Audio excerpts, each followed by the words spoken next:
My identity should not be wrapped into entrepreneur, coach, dad, husband, or anything else. My identity should be who I am as a human being. It should be me, because any of those things can be taken away. You are not the roles that you play. Hello and welcome to another episode of Chasing Excellence. My name is Patrick Cummings. As always, I'm here with Ben Bergeron. Every week on the show, we dedicate some time to exploring how we can live a life of better health and increased fulfillment. We answer your questions about the 5 factors of health, dive deep on living a life of excellence, and explore the strategies and frameworks to help us chase what truly matters. Thank you so much for joining us this week. How are you, Ben? Good to be with you, Patrick. Yes, likewise. We've got this episode listener questions about how to get new athletes to perform complex movements in the gym, what to do when what I've always done doesn't work anymore, and how to deal with big differences with your significant other. Our workout today is going to be a conversation about balancing family and work when work is threatening to take over. And in our cool down, we'll be sharing a few things that that have been bringing us joy lately. Cool? Ready? Let's do it. Rock and roll. We start every episode with listener questions about the 5 factors of health, those few fundamental behaviors that most positively affect our performance, vitality, and longevity. Those 5 factors are how we eat, how we move, how we think, connect, and how we recover. First question we've got is from Claudia. It's in our move category. She says, I've been doing CrossFit for 12 years now. I have my level 1 gymnastics course, trained with specialized Olympic weightlifting coach for a couple of years, and have a 200-hour yoga training under my belt. Although I started off CrossFitting like everyone else, I now do comp train with a couple of friends in an open box. I often see trainers who are starting to coach people who do not have much of a fitness background, and they're teaching them complex movements like the split jerk when they don't have proper mechanics for a lot of the basics. I understand that CrossFit involves Olympic lifts and complex gymnastics moves, but how do you advise introducing such movements to people that are new to fitness and give them the proper progressions? Claudia, just you answer the question in your question. In the question. You start with the basics before you go to the complex movements. So if we're going to use the split jerk as the example, to your point, you don't start with the split jerk. You create a progression based off of the foundational movements, which starts with a strict press. And it's a really simple progression, which is, here is a strict press. I want you to bring a barbell to your front rack position, which is a barbell resting on your shoulders in the front with your elbows slightly in front of the bar. From there, bring your feet underneath your hips, squeeze your butt, your glutes, and your abs. Elbows slightly in front of the bar. Move your head out of the way as you press the bar overhead to a fully extended, locked out elbow position with the bar in line with your heels. Return it back down. Cool. We can do a strict press. Once we have that, then all I want you to do is to add a dip and a drive. We're just going to bend our knees and only our knees. We're going to slide your torso straight up and down and only bend your knees to create the momentum for that barbell to leave your shoulders. And now we have a push press. Phenomenal. Now from that position, not only are we going to dip and drive, we're going to dip, drive, and catch under the bar. Now we have the foundation for our push jerk.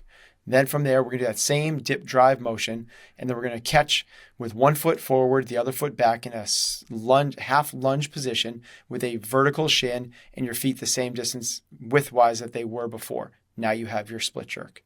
So you answered in the question of how do we do this when they don't have the basics? You start with the basics, and the basics are the foundational movement, which is a strict press. If they have that, then you can progress them to a push press. If they can't do the push press, you don't bring them to the next movement. You keep them there. And this is where we'll have people in our class, and mostly it's due to shoulder mobility than it is anything else, because they can't land in that fully locked out position. They have to find it and kind of search for it overhead. So we don't have them doing split jerks and push jerks because they have a limitation. So through this progression, you can also find people's limitations. You hang out there, and then we go. It's kind of like, how do I get people to drive around a racetrack at 200 miles an hour? Well, you don't. You have them drive around the racetrack at 30 miles an hour, and then you find out where the sticking points are. And, ooh, we can't make that corner. Well, we don't keep trying to go up fast through that corner. We slow it down to where they can make it safely through that corner, and we work on that until they can make it up. And then you said this in your thing, progress up. So that's how you add in any complex movement. It would be the same for a clean, a snatch, a jerk, or anything else, even from a push-up or an air squat. You obviously have way more experience with this than I do, but in the many years I've watched people kind of go through this, I've seen two places where things get sticky. And I'm curious if you, and this is oversimplified, but I'm curious if you agree anyways, which is that either where it gets sticky is either because of the ego of the athlete or because of the impatience of the coach. Do you feel like those are the two places where this can start to get off the rails and maybe start to see what Claudia is seeing, which is like, that person's not ready for that thing yet? Okay. So my dad's going to be turning 80 years old in a couple months. He just came back to CrossFit after about a 12-year hiatus. And I think that this is a story that lends very well to what you just said. Because last time he started up, he went too hard, too fast, and got demoralized. I'm going to say injured, but kind of just like, this isn't for me, and stopped coming to the tune of over a decade. He was here for his fourth workout. He did 3 days in a row, 1 week. It was the weekend, and then he was here on Monday. And I took a class before him, so I stuck around and watched him coach and kind of helped him out through the next one. And the workout involved some front squats, a farmer's carry, and rowing. It was a cool comp train workout, 30 front squats, 155, 200-meter farmer carry, and a 1K row to end. And I told him, the coach gave him the advice and all this stuff. And I came over and I was like, hey, at the end, when he got on the rower, I was watching the whole he squatted his butt to the ball, all that stuff. Doesn't matter all this stuff. The moral of the story, when he got to the row, I told him, I was like, Dad, just row for 5 minutes. And he didn't really listen and was rowing hard. And he rowed and he got to it. The coach had told him to row 900 meters instead of it was the women's distance. But he was smoked. He stopped on the rower at 550 because he went too hard, and then stopped again at 750. And when he stopped again the second time, I went, Dad, we're done. And he went, no, I can row. This is the one thing I can do. Let me go hard. And I flipped the monitor up. And I went, we're done. And he went, but I can do this part. And I said to him, I was like, let me be a coach. And he kind of looked at me like kind of frustrated. And he coaches race car driving. So I brought it to his world. I said this to him. I was like, I know, this is the words I said to him. I know you can drive the straightaway at 150 miles an hour. I know you can drive the straightaway at 150 miles an hour. That's not the goal. The goal is for you to come back tomorrow. And if you drive this straightaway at 150 miles an hour, I don't know what's going to happen when you get to that curve. And he just went, okay, Ben, you're right. And he said, this is probably why I wasn't able to be sustainable like the last time that I was here. He didn't use the word sustainable, but he's like, messages, he was like, yeah, this is probably, I didn't listen to you last time. I'm going to listen to you this time. So I think that to your point, it is like, it's really easy for the coach just to go like, okay, fine, do 100. That's really easy for someone just to walk away and kind of like let the person do it because, to your other point, their ego is saying, no, I can do this part. I can row another, and he got to 750 and he had to go 900. I can row another 45 seconds. But that's not the goal. The objective is not to row for 45 more seconds. The objective is always the stimulus. And for a 79-year-old man, the stimulus is come back tomorrow and nothing else. Like there is nothing else. If he just shows up 5 days a week and honestly just sits on a bench and talks to people for an hour, he's going to be so much healthier a year from now than he would be otherwise. Like it's show up 5 days a week. And to the point, we had a conversation afterwards. I was like, we just kind of talked about, we're like, it's about showing up. It's about showing up. And he goes, yeah, like, I think you're right about that. There's times that like I might go a day or two without seeing somebody. And when I do, I feel lethargic and stiff and low on energy and I'm not in a great mood. And then I'll go and have a social event for whatever reason. And all of a sudden I have a lot of vitality and energy back. I was like, Dad, just show up here every day. And if you move a little bit along the way, bonus points.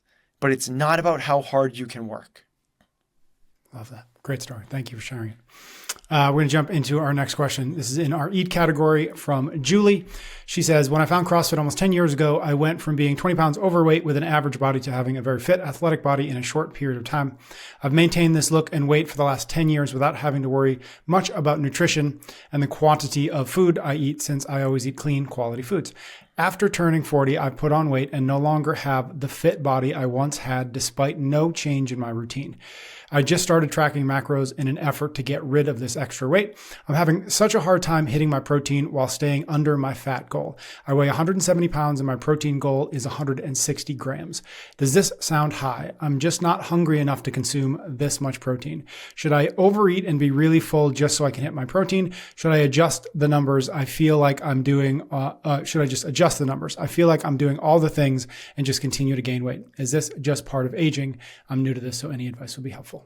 Okay, you should adjust the numbers, but I can also tell you why somebody prescribed. I'm assuming that you're working with somebody that told you those numbers. So those numbers are not wrong, but you should adjust the numbers. So what really matters is not necessarily the most important number. This is what everyone talks about, is like what's your carb intake, what's your protein intake. But if we don't know the percentages, we don't know anything, because the number that matters the most is total calories. So if you're telling me that you're eating 160, is that what she said? 160 grams, yep. 160 grams, you weigh 170, that's almost your your body weight. But if that's a 40-30-30, you're overeating. Like that's just like, we just know you're overeating. But if somebody's doing the macros right and you're going higher protein and it sounds like higher protein, should she say, and staying under fat? So still under also her fat goal, yep. Also low fat. And probably moderate carb, like all those things interplay with each other. So we need a little bit more data for Julie for me to go, actually, Julie, let's try this, but let's just play with some numbers and people can either play along or glaze over, because we're going to do numbers for a little bit. So she said she has a really hard time eating the protein that's prescribed, which is 160 grams. Well, the starting place is 0.7 grams for every pound of body weight.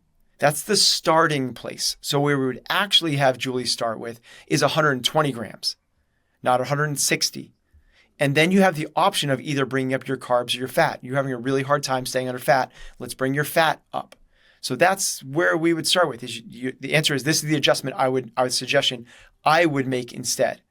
I would go to a 40-30-30. When you're starting, this is what people miss. When you're starting macros, we need to start at a 40-30-30. And you're starting most likely at like a 50% protein instead of a 30%. And that's why this is really out of whack and it's hard and you can't do it. So we start with 40-30-30 and then we make adjustments. So what I would do is adjust you to start there, which is, if we were to do that, would be 120 grams of protein. It would be 200 grams of carbs, and it'd be 52 grams of fat. And that's for a 170-pound person. That's fairly low calorie. That's about 1,700 calories. If we wanted to bump that up to a 2,000 calorie thing, because she's active but if she's looking to lean out, that's where I would go. But if we want to go that off a 2,000 calorie diet, I'd have her be somewhere closer to 150 grams of protein, just a little bit down, 60 grams of fat, 200 grams of carbs. Got it. And just to be, for folks maybe who haven't done this, macros and 40-30-30, that's the percentage split between carbs, protein, and fat. I just want to make sure that we mention that for folks. So let me back up a little bit. Yeah. So if you want to glaze over, go for it. But here's how we come up with that. Because it's confusing, because when we're talking about those numbers, 120, those are grams, but it's not grams on the scale of when you're weighing your chicken. And it's actually that's not the number that creates the 40-30-30. So this is where it's confusing. It kind of helps to work with the coach. The 40-30-30 is relative to the number of calories. And every gram of protein has 4 calories.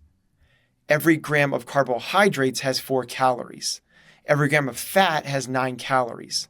So you're taking your caloric intake and basing the percentage work off of calories, and then converting it to grams. But then the grams, different amounts of food have different amounts of protein, carbs, and fat in them. So you have to know how much that is, and then you put it on a scale. It's not as simple as people make it out to be, as just eat this amount. There's some math involved. And people go, well, why? Math, that's crazy. Like, our hunter-gatherer ancestors never had math. Like they didn't have to do 40, 30, 30, and they weren't putting things on a scale before their food. Yet they also didn't have Cheetos, Fig Newtons, combos, and food available at every single turn that they made. So this is a way to get yourself dialed in, the same way you get dialed in at the gym. Most of the people some people go in and exercise, right? Which is just like, let's go and we're not going to count reps, and it doesn't matter the load, and it doesn't matter how long we're doing it. That's exercise. But if you are training, which is what most people do, you know how many reps you're doing, you know the load on your bar, you know how the distance is going, you're hitting full range of motion, and there's a score to your workout. Well, that sounds a lot like what we just talked about with the food aspect. So I'm not saying I don't do macros, but I have in the past, and it gives you an idea of food quality. And just like if you track your results in the workouts in the gym, you're going to make progress. If you track your macros, you're going to make progress. Like it's just, you lean out. If you do this well and right, you lean out very quickly. But to Julie's point, there's not one hard and fast way to do this. It's not, Julie, do 160 grams of protein. It's maybe 120 is right for you. And we'll adjust the other numbers to make that work. Just to back up, the reason that somebody prescribed the 160 is because protein's very satisfying. She's full. That's what she's saying. So it is working. You're very, very full. So you're eating less calories. That's the reason that your nutritionist did that for you. They did the right thing. Now, maybe they just put the calorie count too high. So maybe we want to bring down the carbohydrate intake. And it also sounds like you're really having a hard time keeping the fat low. So maybe when you bring the fat, we adjust. You can adjust things. Last question we've got is in our Connect bucket. It's from Smeet. He says, my fiance and I are planning a massive wedding. It's common in my part of the world, but I don't buy into the concept of a wedding. I know it means a lot to her and her side of the family, but it does not to mine. For things as substantial as this and ones which take 5 to 8 months of constant work outside of one's normal life, what narrative can I tell myself to help make this whole exercise more fulfilling? I want to help as much as possible, but I also don't want bitterness to creep in later on. This is such a cool question because he asks, what is this, like the story I can be telling myself?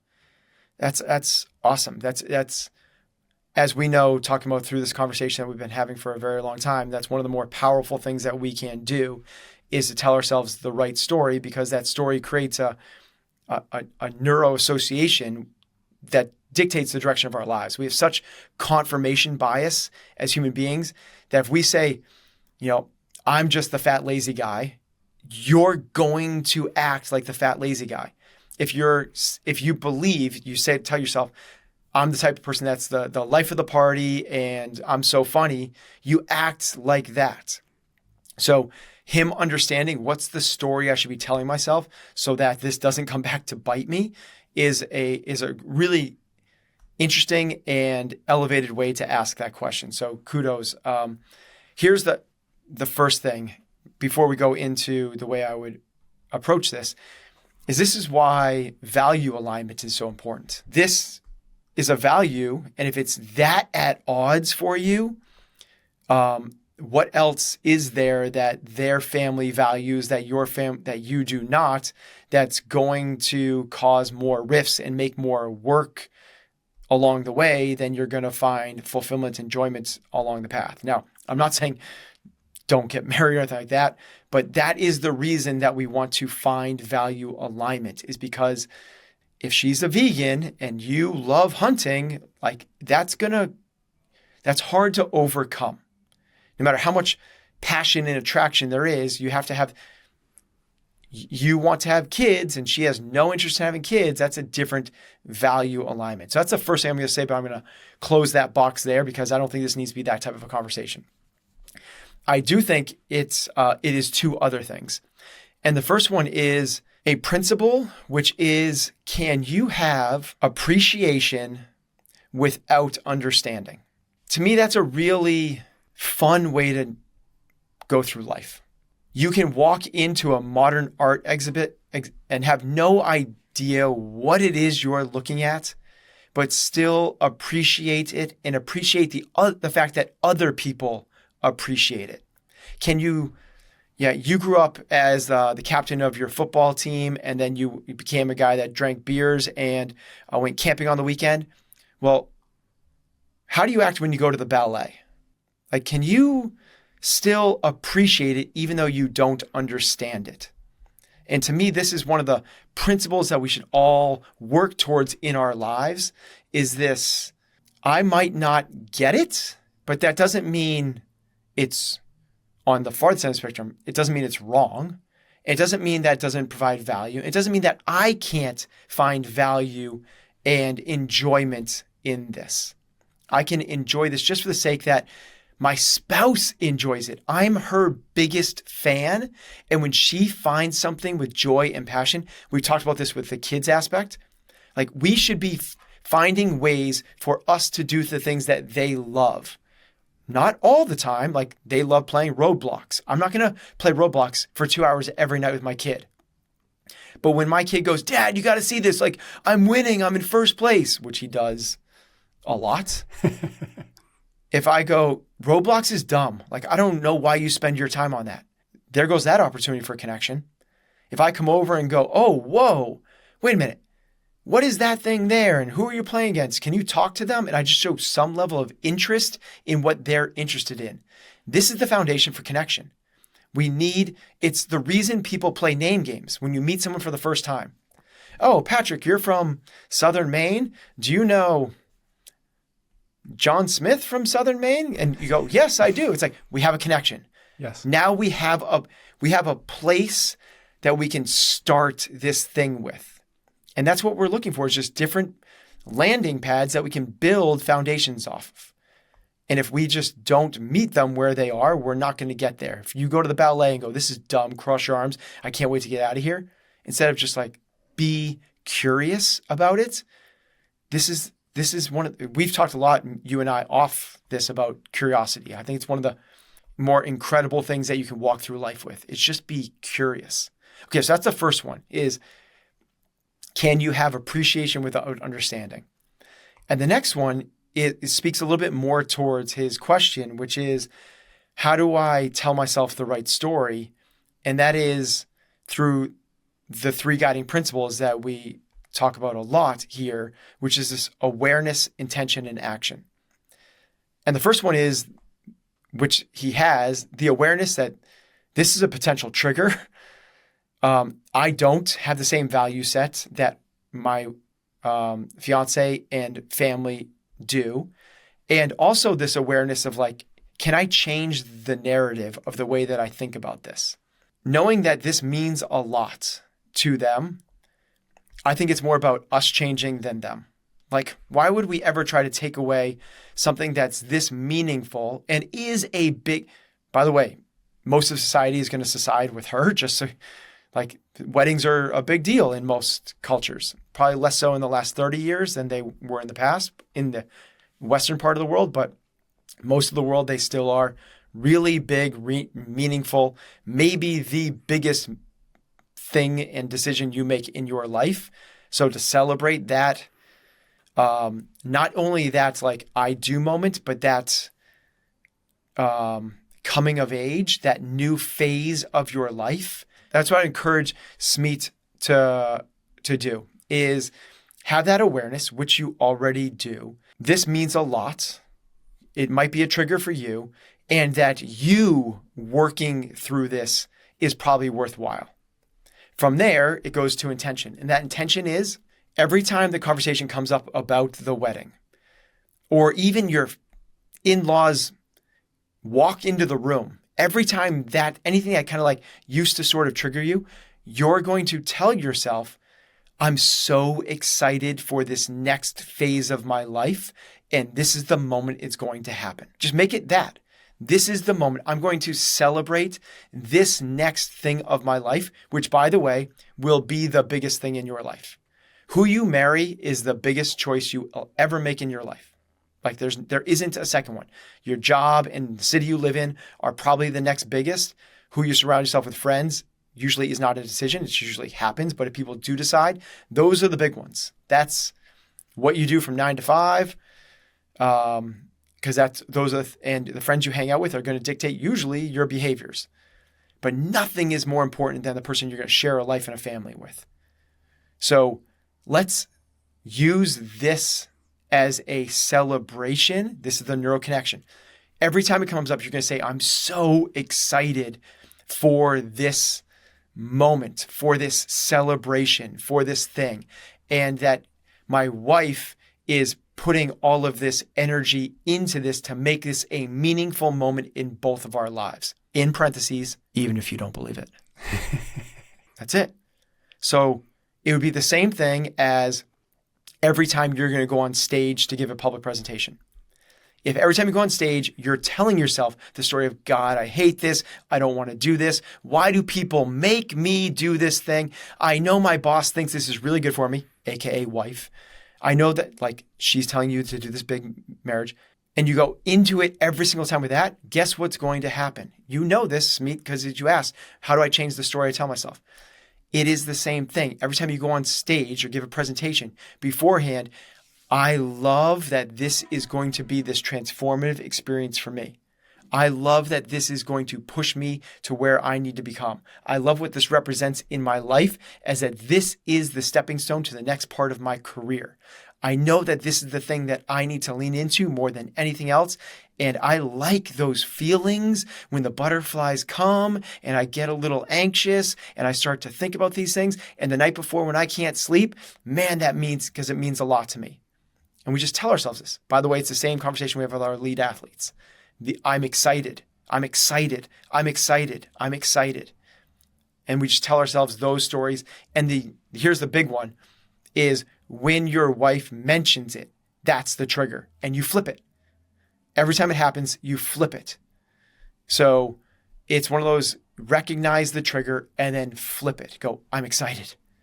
And then it's the same thing. Like every time your wife walks in the room, if you go, I'm so excited every time she walks in the room, guess what happens 6 months from now?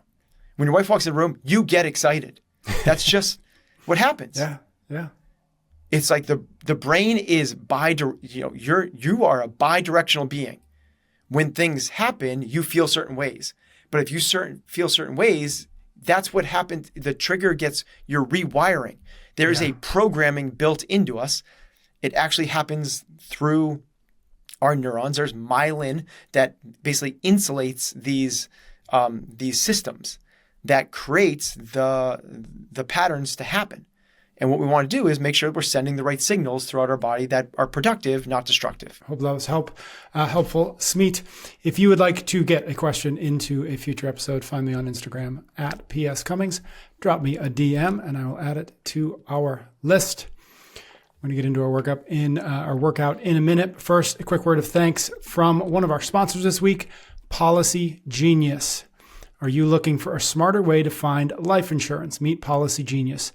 Their technology makes it easy to compare life insurance quotes from America's top insurers in just a few clicks to find your lowest price. With policies starting at just $25 a month for $1 million of coverage, you can find the right fit for your needs.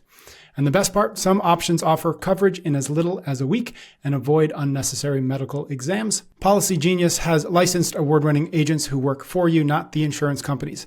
That means they don't have an incentive to recommend one insurer over another, so you can trust their guidance. And there are no added fees, and your personal details are always private.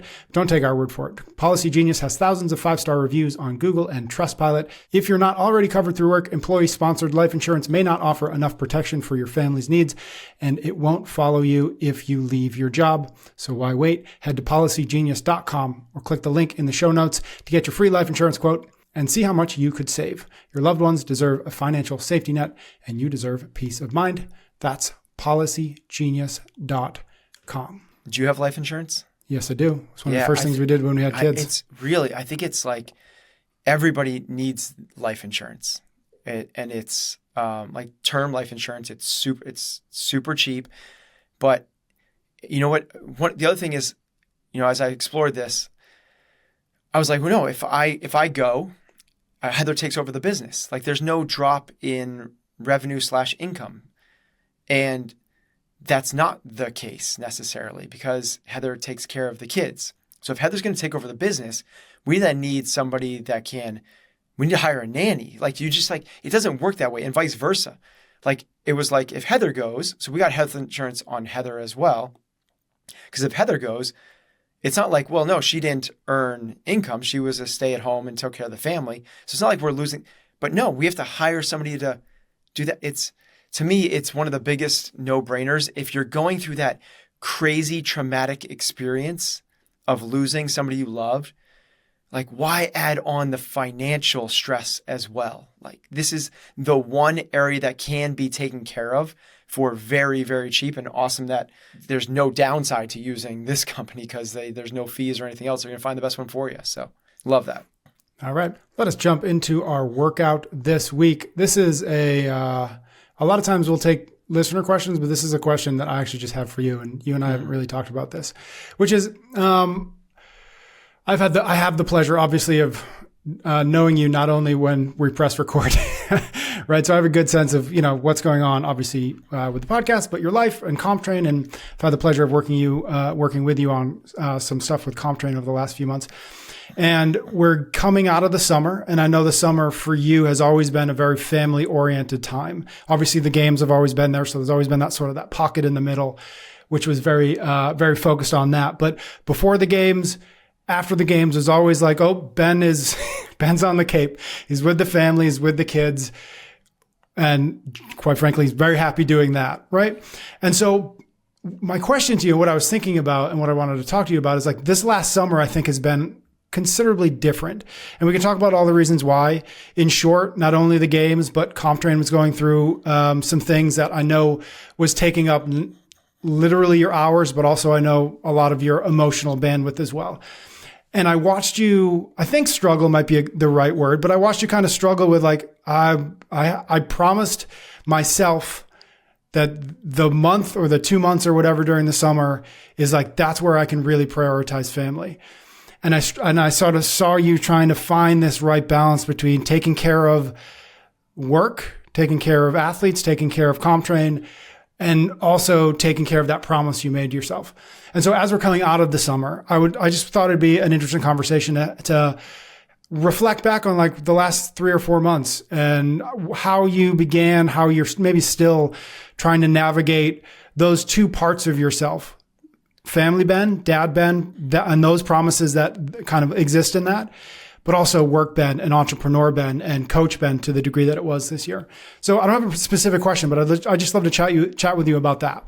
Yeah. So the people I've been listening for a little bit, and I mean like even this past year, know that I put a little bit more emphasis into work this year than I have in the past because I'm really excited about what we're building with CompTrain. I position myself as the CEO for the first time in about 6-7 years as the guy running the ship here. And I'm incredibly excited, but it's also a lot of work to make this thing be what I believe it can be. So that was going into the summer. So this is why the level of curiosity perks up because, okay, like you're kind of leaning into a little bit more work Ben, entrepreneur Ben, than you were family and dad Ben. How did you navigate this summer? Okay, so how did I? And then we'll talk about like, was it the right move or not? So how did I? I spent the most time on the Cape that I ever have and the most time with the family that I ever have. I usually come back. It's about an hour and a half drive from Natick, where the gym and where I live and where we stay on Cape Cod. It's an hour and a half drive. I used to come up for about 3 days a week. I would come up maybe Monday morning and drive back Wednesday night. This summer, I only slept in Natick twice, 2 nights. Not even 2 trips, 2 full nights. So I spent every single night except for 2, minus the games, on Cape Cod. So I didn't break that promise. But then the question is, was that the right decision? And I would say, no, it wasn't. I believe in this thing that we talk about all the time, which is balance and family first. But I shouldn't have over-indexed as far as I did. I kind of set this vision for myself, like this is the first time I'm going to be able to do this. So because there's the availability to do it, I'm going to do it. This would have been with the transitional phase that we were in and the new leadership role I was playing and the amount of building that we're doing into this platform. It would have made more sense for me to stay more in the same sequence that I was of spending 3 days up here, going down for 2 days during the week. We're doing a little bit of work while I'm there and then the weekends, but more like a 4-3 than a 6.5. Was it, by the end of the summer, I was starting to feel anxious and stressed is really the way it kind of came to it. And I got really excited for the end of the summer, which I don't feel is right.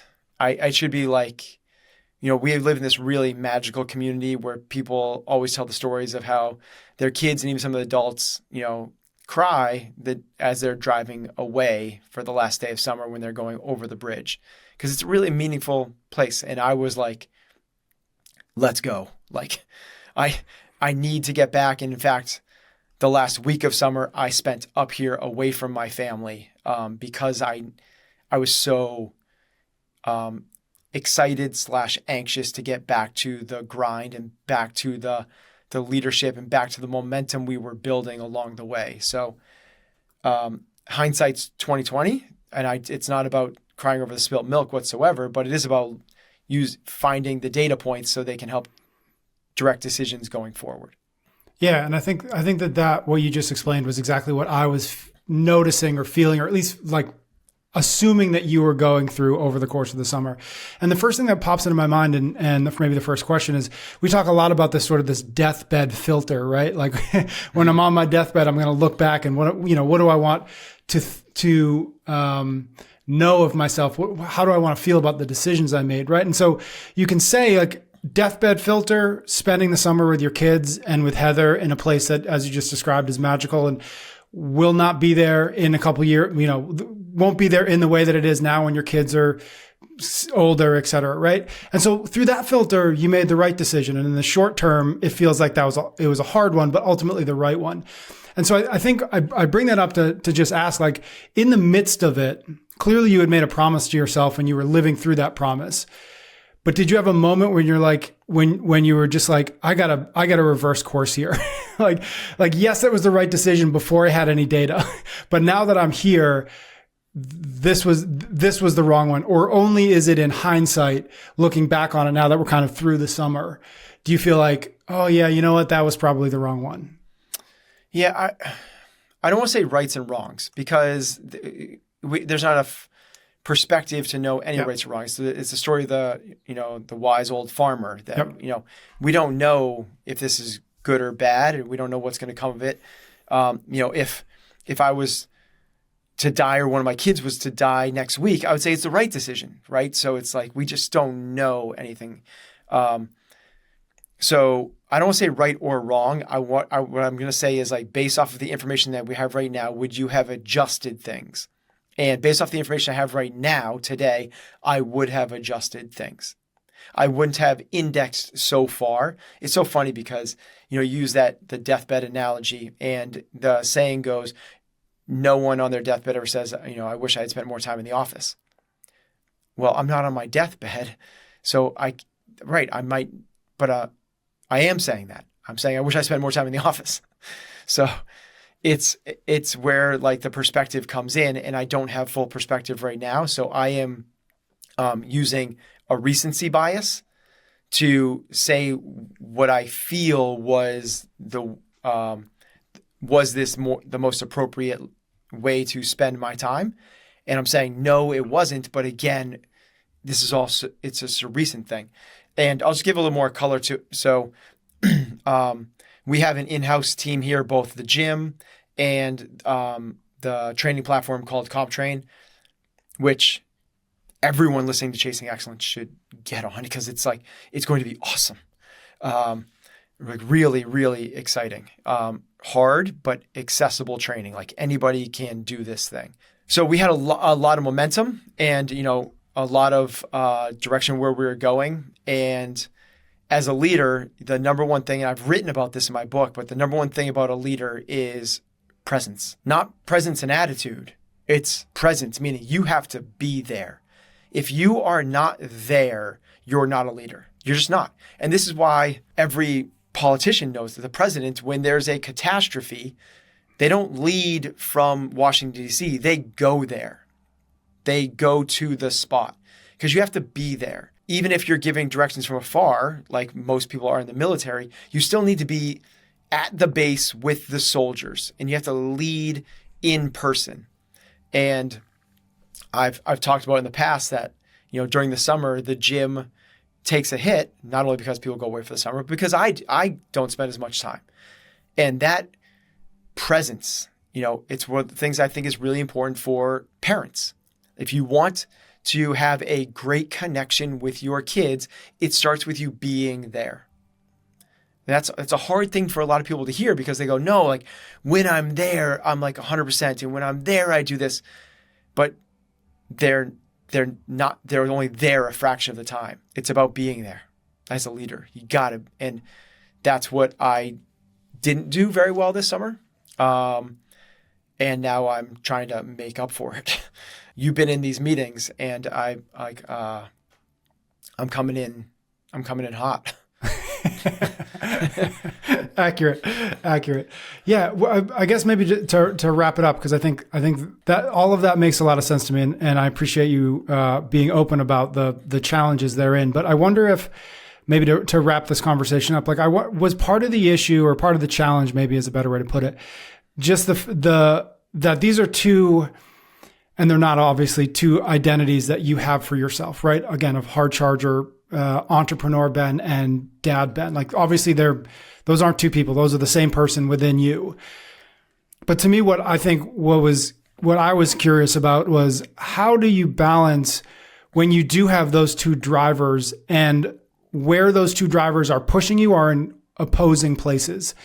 Because I think that's not uncommon, whether folks out there are athletes or entrepreneurs, or we've talked about being the breadwinner in the family and wanting to be with like our lives exist in this tension between, I want to be over there and I want to be over there too. I want to be doing this and I want to be doing that. And I can't figure out how to make those two things happen, certainly simultaneously, but I can't figure out the right balance between those two things.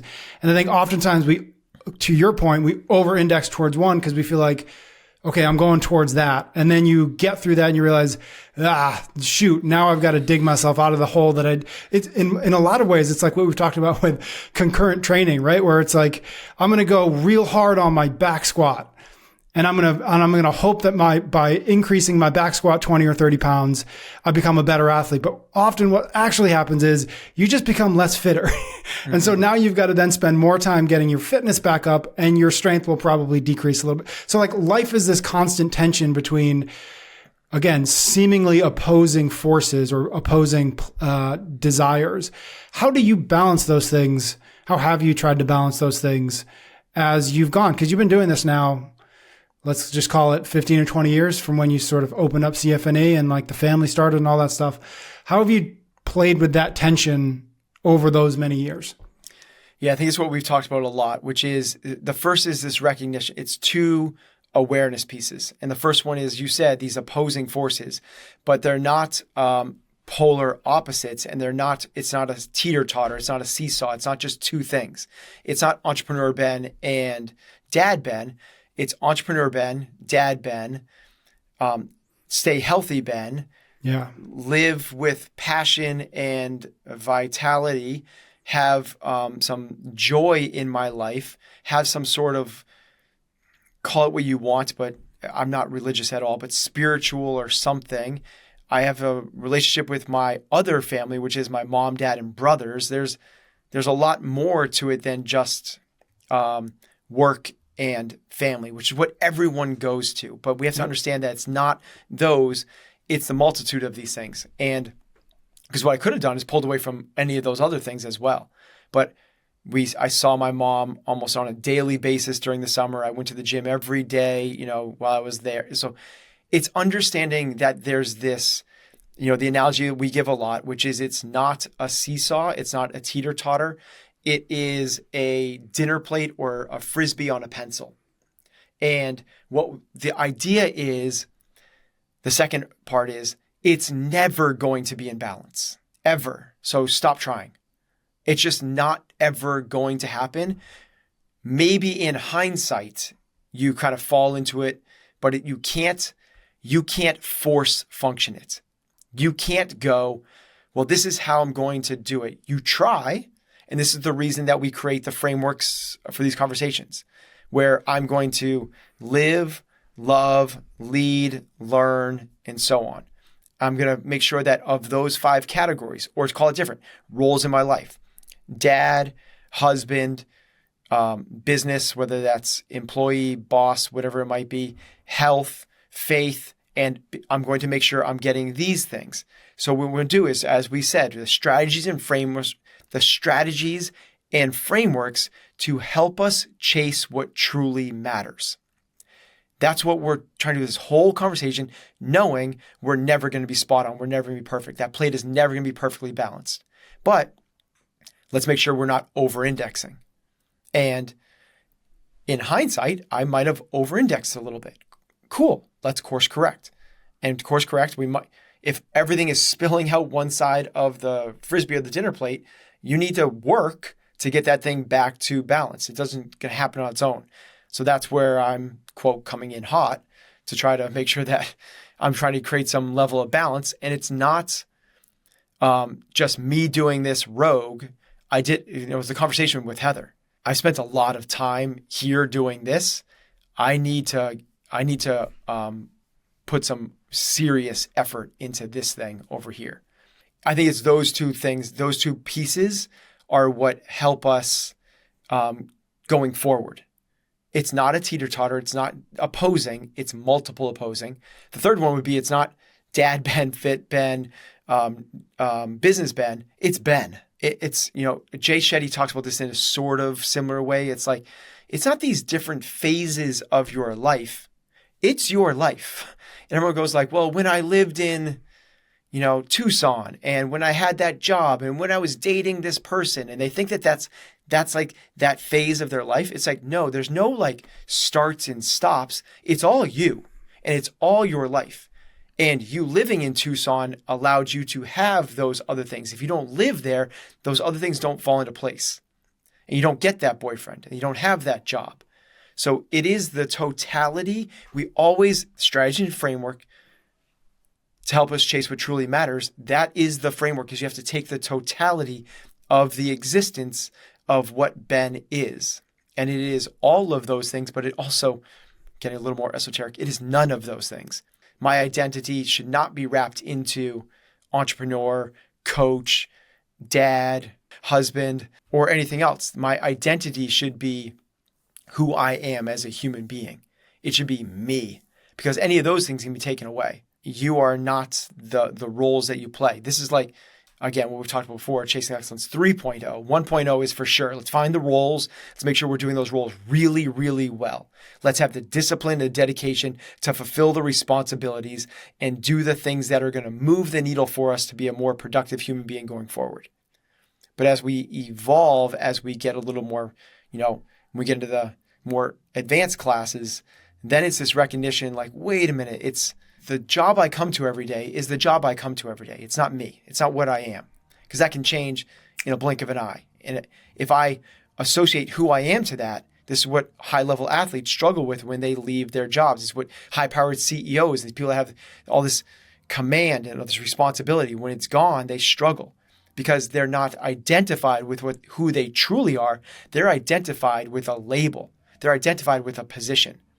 And you are not the position. You are not your position. You are you. You are not your name. You are not anything else. You are you. So when we can start to identify who we actually are, that helps us a lot in terms of figuring out how to make the right decisions. Because now we have the true understanding of how to build these frameworks. All right, we're going to be back with a cool down in just a minute. But first, another word of thanks to a sponsor this week, Electric E-Bikes. Head to electriceBikes.com electricebikes.com to learn more about the Electric XP 3.0, the most popular e-bike in America. The summer may be in the rear view, but at least here in the Northeast, the weather is perfect for getting outside, enjoying the sunshine and the warmth for as long as possible. Electric e-bikes are the perfect companion to fall. With smooth pedal assist and a twist grip throttle, these bad boys can get up to 28 miles per hour, which I'm pretty sure is as fast as Ben usually runs his 400-meter repeats. The XP 3.0 is foldable and comes fully assembled, so you'll be moving in no time when your new e-bike arrives. They've also got new hydraulic brakes, so you can stop on a dime every single time one of your neighbors stops you on a joyride to ask all about your new shiny bike. We always talk about getting outside and using our fitness, and with electric e-bikes, you can not only do that, but you can explore, commute, save on gas money, and generally feel like the summer never ended. Head to electricebikes.com to learn more about the XP 3.0, as well as all the other e-bike models that Electric has to offer. That's Electric, Lectric, ebikes.com. Electric e-bikes. Go get yourself one and enjoy. We are brought to you this week by Life Force. Click the link in the show notes to learn more about how Life Force can help you take control of your health and optimize your performance. Are you tired of feeling like you've been coasting through life? You want to take control of your health and well-being? Look no further than Life Force, the health optimization company that gives you the tools and support you need to reach your full potential. With Life Force, you'll have access to their state-of-the-art diagnostic testing, functional medicine doctors, certified health coaches, and advanced nutraceutical and hormone therapies that'll help you understand your body like never before so you can optimize your mental and physical performance. Unlike traditional healthcare systems, Life Force takes a proactive approach to your health and well-being. Their diagnostic measures things that your typical primary care doctor may not order as a part of your regular blood work. They help you identify what's optimal for performance and offer a single solution combining everything you need to understand your body and optimize your life. Life Force members experience a wide range of benefits, including better energy, more focus, greater strength, improved longevity, deeper sleep, healthier aging, less body fat, better recovery, and hormone balance. In fact, 85% of Life Force members report improved quality of life within their first 3 months of membership. So don't settle for average. Take control of your health with Life Force. Start your membership today and receive $200 off by tapping on the link in the show notes, or head to mylifeforce.com to learn more. Alrighty, let us jump into a quick shout out. Shout outs when we take a moment just to read a note or a review on Apple Podcasts or a YouTube comment as a way of saying thank you. This is from Alexis. She says, Tuesdays are my favorite drive to work, and I'm a totally different person from when I started listening to you guys just in October. I went from quitting things because they were hard to enjoying discipline, and I find myself more often than not looking forward to ways to test my mental toughness. When things get hard, I just hear Ben saying that every aspect of existence is a gift, and everything that's happening to you is what you need to become the person you're supposed to be. When I get upset at silly things, I think about if it's going to matter in 5 years, and if the answer is no, I'm able to let it go much faster than I used to. Things are just put right back into perspective. You guys have changed my life for the better, and I just want to say thank you for that. Dope. Love that. Thank you, Alexis. All right. Quick cool down. We did this once before, and I forgot about it, and then I was reminded of it when we had a recent conversation where you read through your happy list. So I was like, oh, let's bring back the moment of joy. So we did this once. Moment of joy is just like something that's been bringing us a little bit of pleasure, a little bit of happiness, a little bit of joy, whether it's that one time it happened or something, a new habit or a new thing that we're doing that we find is bringing us joy. So that's what we're going to do. What do you got? School started recently. And after this summer, which we spent a lot of time talking about, my son Bodhi, who's 11 years old, didn't get a haircut from the time that he left school. So basically from somewhere in early June all the way till like right before September. And he had the longest, shaggiest hair he's had. So the last time he got a haircut was really bad. He went to one of these like just chain haircut places. I hope they never advertise on our podcast. but it was really bad and he was really embarrassed about it. And so going back to school for the first time, I brought him to, I've been to the same person who's cut my hair for 9 years. And bringing him to see her and sit in the chair, and it was just like this moment of like, and he's going into middle school. It was just a really cool shared experience that he got to it. She spent so much time with him. She was awesome with him. Made him feel really cool. He loved his haircut. And then, a day or two later, I'm asking about going into middle school, which is a big step. It's a big deal. And I'm like, dude, how are you feeling about middle school? And he kind of paused and he was like, with my new haircut, I'm ready. It was just like, amazing. He was so happy. It was just like this really cool, like it's the little things, right? It's the little things like bringing your 11-year-old son to get a haircut. Those are to me, when we think of joy, because to me, joy is very different than pleasure. Joy has this level of inherent fulfillment to me. And that was a fulfilling moment of like me and Bodie spending, we spent the afternoon together. It was like awesome. It wasn't just like a haircut. It was like 2.5, 3 hours together of like doing this thing. And the haircut was the pinnacle of it. So it was really, as a dad, that was a lot of joy. I hope once in my life that I get a haircut and I feel that, like I have that same, like I'm ready. I'm ready now, Dad. I tried to come up with something that wasn't kid related, but I think one of the things that kids do is they sort of set a new high watermark for what joy feels like.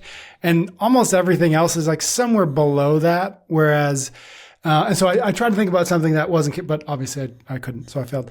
But I will say that mine is, with my 6-year-old at the end of the summer, he did a, little CrossFit camp at a gym up here. Cool. It was like 2 hours, 5 days for like a week, straight. And so I was able to, on the second or third day, I forget, bring him there, we got there a little early so I can meet the coaches just because I haven't been over there yet. And to have like 10 minutes where it was just he and I in a gym and I could play with him on the rig and he could show me what he had learned the day before. And I showed him how to do a pull-up with a resistance band. And like just having that moment, I have not had that moment. Like he has not been in a gym with me since before COVID. It was at CFNE. It was like literally the last time, and he was like a year, if less. And so to just have that moment and to realize that like I want to create those moments more. Like however we've got to figure it out. Like I don't want that to be a very random thing for he and I to experience, to be in the gym together, just playing, just having fun. And I'll just add, my one thing to add on to that was he learned how to row. They like in his little thing, they taught him how to row. And so he came home, and I kid you not, he did like his 2-hour camp. He came home and was like, can I do the rower now? Cause we've got a Concept 2 in the garage. And he must have rowed in like 50 meter increments, like 3,000 meters that day. He just was like, just kept going back out there, doing some more rowing, showed me the fish game and like the whole thing. And it was just like, yeah, this is what I want. This is more of this is, to me, very much the definition of joy. Love that. Yeah. Kids in gyms, man. Like I want to explore that more because I think that's something really special. Because the coaches at the gym you went to, have a little kid. She's going into kindergarten. And like, I've met so many little kids who grew up in gyms, obviously Bodie, Harley, and even to a degree like Maya and Jonah. And I don't know, obviously I'm biased and obviously I love kids who grow up in gyms, but like they always strike me as like, oh, I want my kids to grow up like that. Like I want them to whatever it is, like whatever that experience is, whatever that thing is that they learn, both interpersonally, but also just like, oh, that kid learned how to squat when he was 6, right? Like whatever that is. I just think that's so special. And so, still very, very rare, but like, I just think about all the kids I've met over the 10 or 15 years whose parents literally just like, here, this is your home. This is your playground. This is where we come every day. Just to me feels like very special. Southern Maine, get excited. CrossFit coming right. soon. Maybe that will have to be the answer. All right, my man. That was great. Thank you so much. Thanks everybody out there for listening. Thank you especially for your ratings and your reviews. If you would like to get a question into a future episode, find me on Instagram, PS Cummings, drop me a DM. We'll get it into a future episode, I promise. Ben and I will be back next week for another episode of Chasing Excellence.